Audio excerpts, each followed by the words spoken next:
नमस्कार दोस्तों, अगर आप भी कर रहे हैं होटल मैनेजमेंट NCHMCT G 2026 की तैयारी और आपको लगता है कि रीजनिंग थोड़ा कंफ्यूजिंग है, तो ये वीडियो आपके लिए गेम चेंजर साबित हो सकता है। In this video we are going to learn about the reasoning and logical deduction in a very simple, practical and exam oriented way. नमस्कार दोस्तों, मेरा नाम है Sefraj Shekhar and I am working as a lecturer in institute of hotel management Ranchi. मैं पिछले कई सालों से स्टूडेंट्स को रीजनिंग एंड लॉजिकल डिडक्शन के साथ फूड प्रोडक्शन सिखा रहा हूं। वीडियो स्टार्ट करने से पहले एक ऑनेस्ट सा सवाल आपके लिए, क्या आपको रीजनिंग इजी लगता है या डिफिकल्ट लगता है? तो please comment in the comment section. So what is logical reasoning? Evaluates the analytical thinking. तो यहां पे हमको याद नहीं करना है चीजों को, यहां पे हमको थिंकिंग को इंप्रोवाइज करना है। Here we need to think, we need to check what is the pattern, then we need to identify the pattern, we need to interpret the data, whatever the data is given on the question paper, we need to think. हमें यहाँ पे रट्टा नहीं मारना है, बिल्कुल रट्टा नहीं मारना है, हमें क्वेश्चन को समझना है, क्वेश्चन के पैटर्न को पकड़ना है, and then we will solve the problems by using our logic. The logic is already given inside the question, you need to understand what is the logic there. तो इस video में basically चार चीज हम cover करेंगे। जो पहला है वो है alphabet series, the second is the number series, the third one is the blood relations and the fourth one is the analytical thinking. कि ये जो लॉजिकल रीजनिंग है ये क्यों इंपॉर्टेंट है NCHMCT G26 के एग्जामिनेशन में। It is one of the very fast scoring section. Second, no any prior academic knowledge is required here.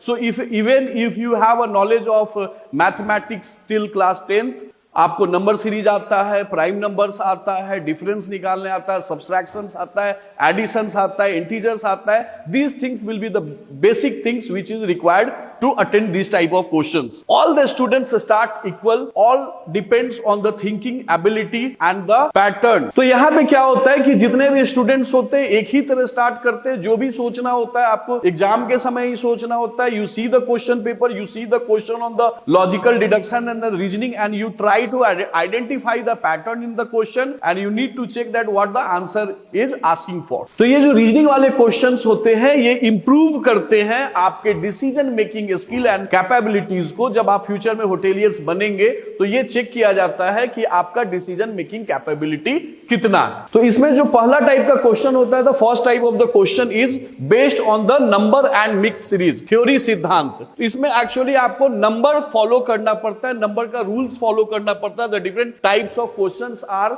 Like different pattern, multiplication, division, square, cube, alternate pattern. So different types of patterns are given in the question. तो for example अगर हम यहाँ पे एक देखते हैं, number series का एक क्वेश्चन है जो प्रीवियस ईयर्स में पूछा जा चुका है। क्वेश्चन में देखते हैं there is the numbers are given 3, 8, 15, 24 and 35 and what could be the next number the question is asking. So here what you need to check, 3 के बाद 8 आ रहा है, 8 के बाद 15 आ रहा है, 15 के बाद 24 और 24 के बाद 35। तो हम यहाँ पे देख रहे हैं कि डिफरेंसेज बिटवीन 8 एंड 3 इज 5। 3 और 8 के बीच में जो डिफरेंस है वो 5 है। 15 और 8 के बीच में जो डिफरेंस है वो 7 का डिफरेंस है। 24 और 15 के बीच का जो डिफरेंस है वो 9 का डिफरेंस है। 35 और 24 के जो बीच का डिफरेंस है वो 11 का डिफरेंस है। तो यहाँ पे हमको रट्टा नहीं मारना, यहाँ पे हमको पैटर्न पकड़ना है। 5, 7, 9, 11, next could be 13. Now 35 plus 13. The answer should be 35 plus 13. So if you add it, it becomes 48. So 48 will be the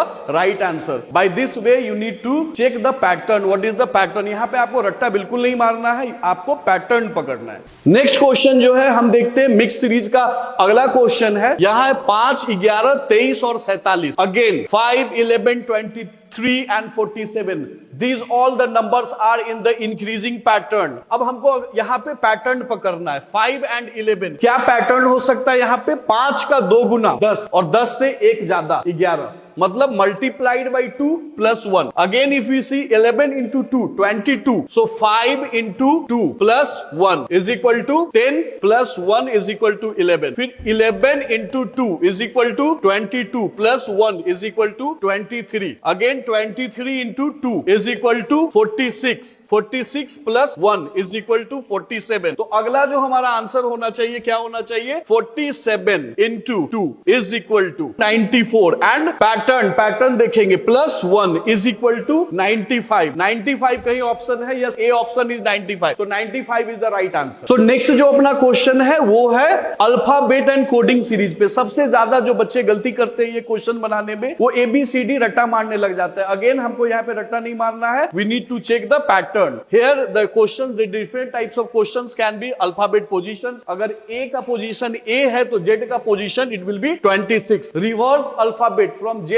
to A, what could be the positions? We need to keep in mind. Sometimes we skip the letters A, C. So what is the skipping in between? B. So there is only one difference, +1, A +1. So B is here, we are removing B and the next letter is C. तो यहाँ पे pattern क्या होता है कि एक +1 का pattern चल रहा है यहाँ पे। तो sometimes we have the skipping letters in between the alphabet series. Then we have the alternate shift. There are different types of the questions on this basis. So coding का क्वेश्चन अगर हम एक ट्राई करते हैं तो if brick BRICK can be written as CSJDL, then hotel would be written as what? And there are 4 options given. Again हमको यहाँ पे ABCD याद नहीं करना है, 1 2 3 26 तक नहीं जाना है। क्या करना है? हमको पैटर्न पकड़ना है। तो वी विल चेक कि B जो है B C से कैसे जुड़ा है, R S से कैसे जुड़ा है, I J से कैसे जुड़ा है, C D से कैसे जुड़ा है एंड K L से कैसे जुड़ा है। तो हम यहाँ पे देखते हैं B के जस्ट बाद C आता है, R के बाद S आता है, I के बाद J आता है, C के बाद D आता है, K के बाद L आता है। सिमिलरली अगर हम बात करते हैं तो H के बाद क्या आना चाहिए? I आना चाहिए। O के बाद क्या आना चाहिए? P आना चाहिए। T के बाद क्या आना चाहिए?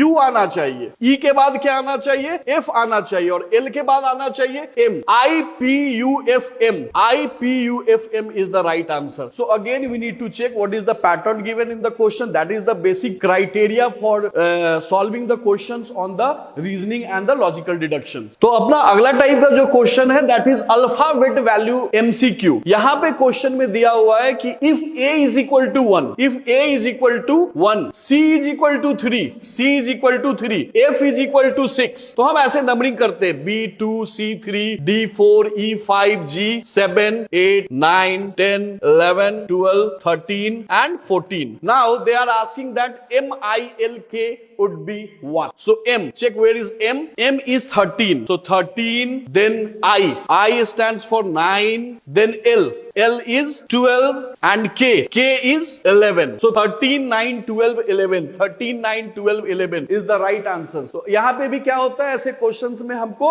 again we need to check what is the pattern. तो हम क्या करते हैं कि half of the alphabet from A to M we write down. A to M is from 1 to 13 and similar अगर हम ज्यादा क्वेश्चन प्रैक्टिस करना है तो हमको दोनों वे में प्रैक्टिस करना चाहिए, J से A और A से Z तक। तो दोस्तों रीजनिंग एंड लॉजिकल डिडक्शन में जो अगला टाइप का क्वेश्चन होता है वो क्वेश्चन होता है ब्लड रिलेशंस का। ये वर्ड ब्लड रिलेशन सुन के बिल्कुल भी पैनिक मत होना, क्योंकि बेसिकली अगर हम बात करें कि रमेश एक लड़का है, रमेश कहता है कि वो मेरी माँ के पिता का बेटा है। Don't be too panic in this question. Ramesh कहता है कि वो मेरी माँ के पिता का बेटा है। तो ऐसे टाइप को क्वेश्चन में आपको पैनिक बिल्कुल भी नहीं होना है। सबसे पहले आपको जेंडर को आइडेंटिफाई करना है कि रमेश की माँ, so she is a female, so you need to identify the gender, identify the generation, mother है, पिता है, फादर है, so you need to identify what generation they are talking about in the question and you need to draw the family tree. These 3 easy steps can solve any type of question if it belongs to the blood relation type of question. So here Ramesh कहता है कि वो मेरी माँ के पिता का बेटा है, तो रमेश की माँ के पिता का बेटा उसका मामा होगा। तो जो ब्लड रिलेशंस के क्वेश्चंस होते हैं, जैसे क्वेश्चन नंबर 1, A, B और C, 3 लोगों की चर्चा हो रही है यहाँ। A is brother of B, brother. B is mother of C, mother.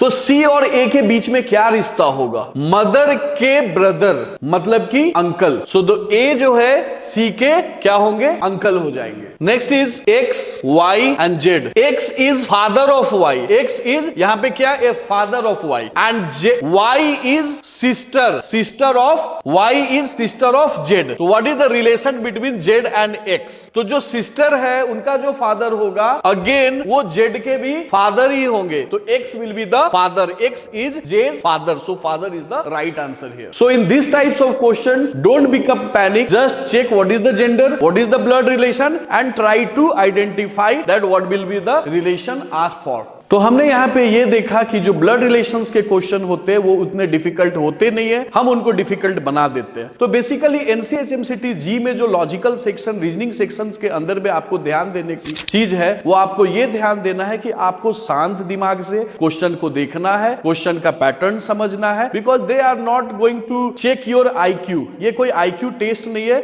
आपको कामली जो है क्वेश्चन को देखना है, पैटर्न पकड़ना है और आंसर को डिराइव करना है। तो अगर आप भी एनसीएचएमसीटी जी 2026 सीरियसली क्रैक करना चाहते हैं तो ऐसे कॉन्सेप्ट बेस्ड वीडियो आपके पास आते रहेंगे। Do subscribe our channel IHM Ranchi, bell icon को दबाएं क्योंकि यहां रीजनिंग रट्टा नहीं लॉजिक से पढ़ाया जाता है। Thanks for watching.